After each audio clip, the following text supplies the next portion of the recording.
is up, everybody? Manic Media Dream here, and yes, we are back with another video.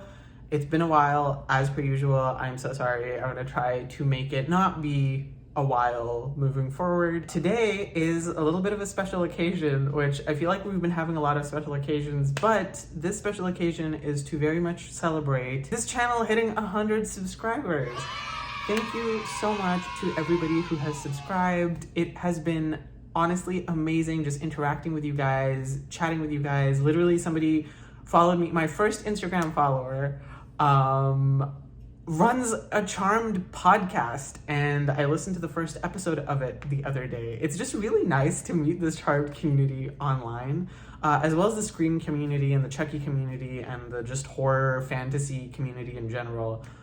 You guys are awesome. Thank you again so much for subscribing. It's like I finally found my people, and I remember going through like middle school, high school, university, just like, you know, you'd run into people that had seen these things but weren't necessarily super passionate about them, and to actually come across people who are very passionate about these franchises it's such a game changer, and it just feels awesome to know that you guys are out there. So please always leave a comment, always like reach out. I love talking to you guys, and you know, just to celebrate that, today's video is going to be about a Charmed continuation that doesn't necessarily get talked about enough, in my opinion. So for those of you who do not know, Charmed does continue beyond season 8, and it's canon too. Canon in the sense that like outside of the television series, because it's not a television continuation of Charmed. It is instead a comic book version of Charmed and what would have happened to the sisters had the show continued past season 8. What's interesting is once you get into the canon conversation, that's where, you know, fans might have differing opinions, which is totally understandable. My big thing about canon is, especially after a TV show has been completed, if it ends up having a movie or basically anything that has a different medium past what the original medium was, it's sort of really up to you to decide whether you want it to be part of your canon or not. This is officially, like, the Charmed comics are officially licensed by CBS, I believe. And they actually had to reach out to the actors and actresses to get rights to their images. So all of it is handled by the studio that initially handled Charmed. So in that sense, it very much is canon. What happens with fans is that it's basically up to you on whether you want it to be canon. Personally, I don't, every time I rewatch the show, I don't go through the comics. I think the show tells a complete story. And the comics are just a bonus. Like, if you want the story to continue, you can read these, but the story that exists in Charmed, the complete series, seasons 1 to 8, is a complete story. And you know, I know like some fans even stop after season 7 because to them that's a complete ending. Some fans separate it. Like, I know I separate it for sure, where I'll watch seasons 1 to 3, we'll take a break, then we'll watch 4 to 8. Because to me they're two different shows almost, even though I know that they're in the same world. But I just have Charmed playing in my house like literally all the time, so at this point it doesn't even matter.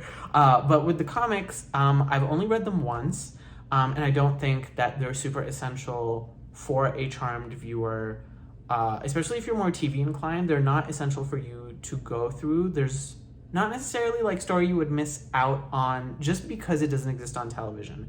However, you would miss out on stories that exist in that world, and a lot of stories that actually cater to what fans wanted in the TV show, but they just weren't able to do it on the TV show because of a lot of legal situations, budget limitations, etc. In that regard, I would 100% recommend these comics, because not only are they a lot more in line with the TV show compared to like other franchises. Like, I know Buffy has comics, Smallville has comics. Charmed, I feel, is very much in tune with what would have happened in the TV show had they had the budget. Yeah, I think that's where I'm gonna leave it. Is it a little bit like, are the comics a little bit wild? Absolutely.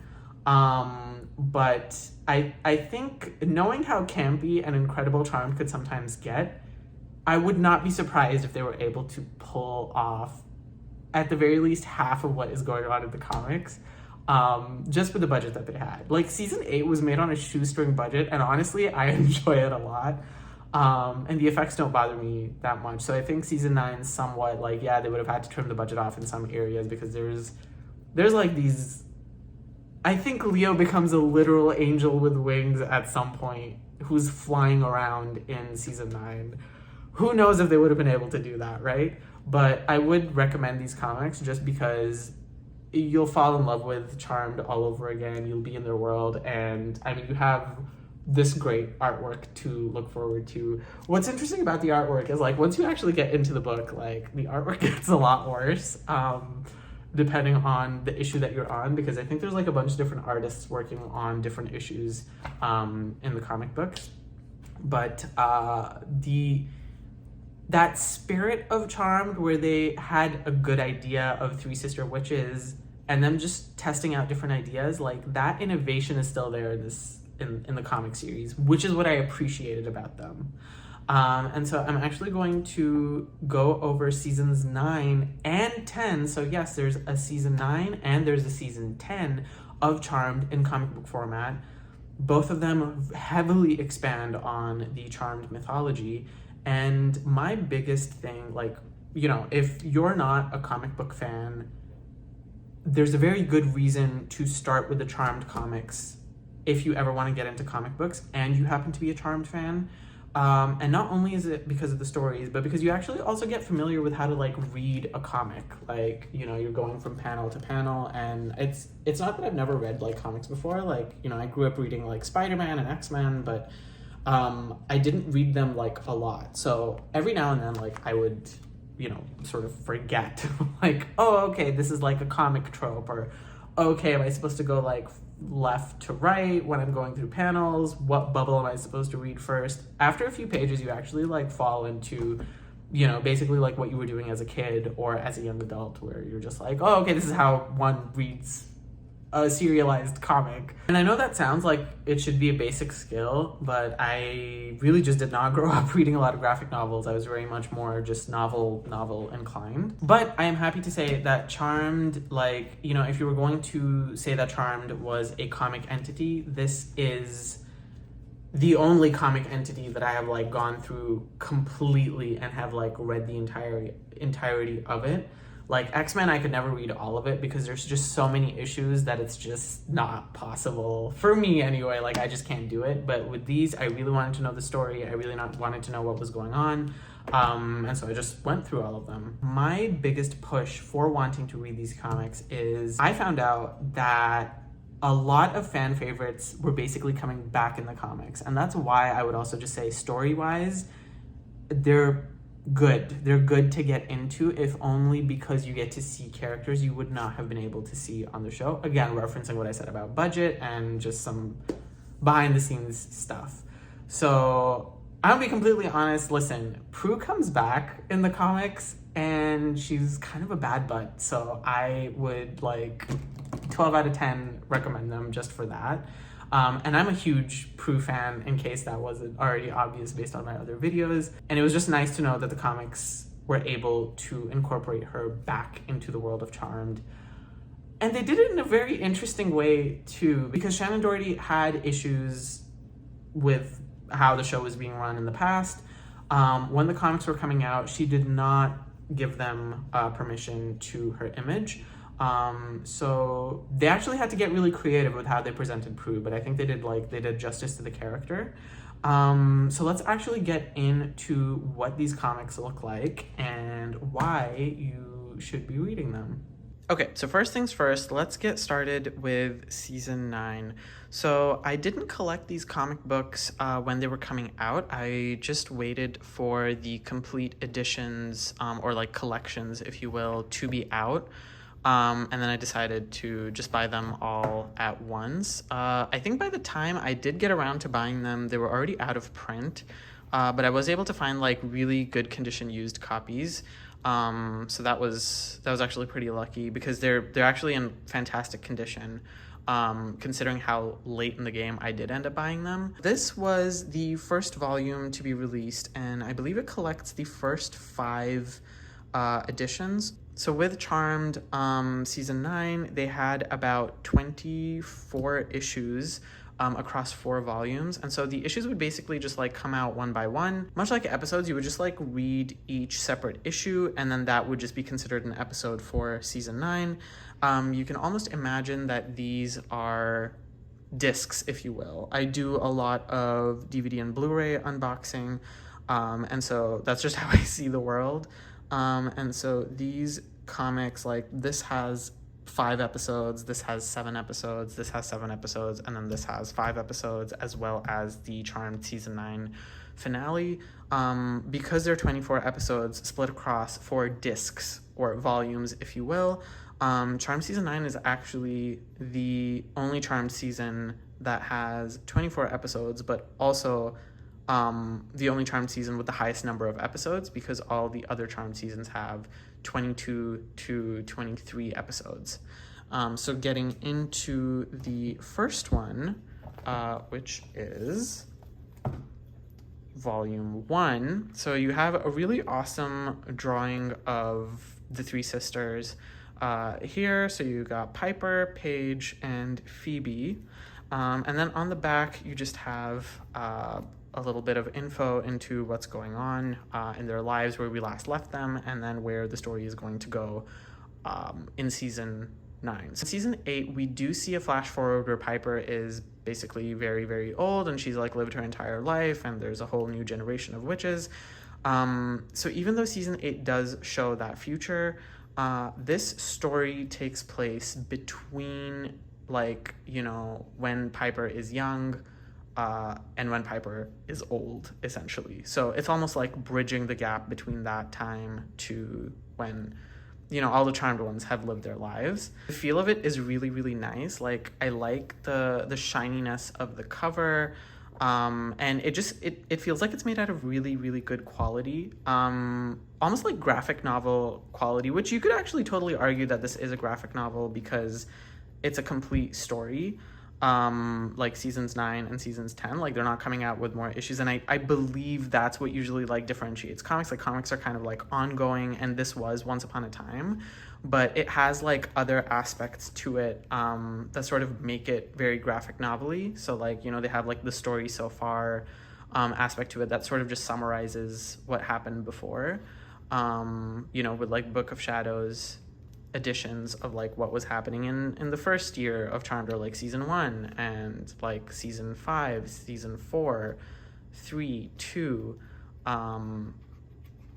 Yeah, I think you know, with additional information, you could totally say that this is a graphic novel, and then this is sort of what the inside of it looks like. The artwork is sort of a hit or miss, I'm not gonna lie, for season 9. It is easy on the eyes. I'll give them that. There's not a lot of detail, and honestly, it makes it really easy if you're a first-time comic reader or not a frequent comic reader. It makes it really easy to keep track of a lot of what's going on these pages, and then just keeping up with the story as well. And then to separate the different episodes or different comics, you'll just have like this, like Innocence Lost chapter 3, and that's just a whole other issue. And then the triquatra here just sort of tells you like, oh, okay, this particular episode is done. And some of them end on cliffhangers, some of them don't, but it's really nice. I enjoyed them. I thought they were great. Oh my god, okay, that's a very racy image. There are definitely some racy images in here. Basically very similar to the show. Like, nothing is like, you know, extreme or anything like that, but it is very much in line with the show as far as like adult themes, as well as like magic exploration goes. So that is the first volume with the 5 issues that I mentioned. With the volumes moving forward, they don't really use like a penciled drawing of these guys. They just use promotional photos from back in the day. So this, I believe, was the season 5 photo, and they used it for region 2. I actually really like this photo, but I like it with the green background. And then, yeah, you have a little bit more information here on what goes on in the story. Still got the triquetra. A lot of it is like very, very consistent in regards to like how they've set up formatting for the different volumes, etc., etc. So like over here, some of the art, it's just taking their likeness or taking previous photos. Like this was fully a photo in season 5. Again, a promo shoot for Piper, and they just changed it up a little bit where they moved up her hands, but her body style is very, like if I can find that picture, I'll put it over here. But yeah, a lot of the, you know, super intensely like detailed artwork that they have, that's usually like, that's how they do it. They take existing photos and they'll just like move it around. But usually it's of these actresses while they were on Charmed. And I feel like they do a pretty good job with it. Like this is a promo photo of Piper from season 7. I believe it's on one of the box sets.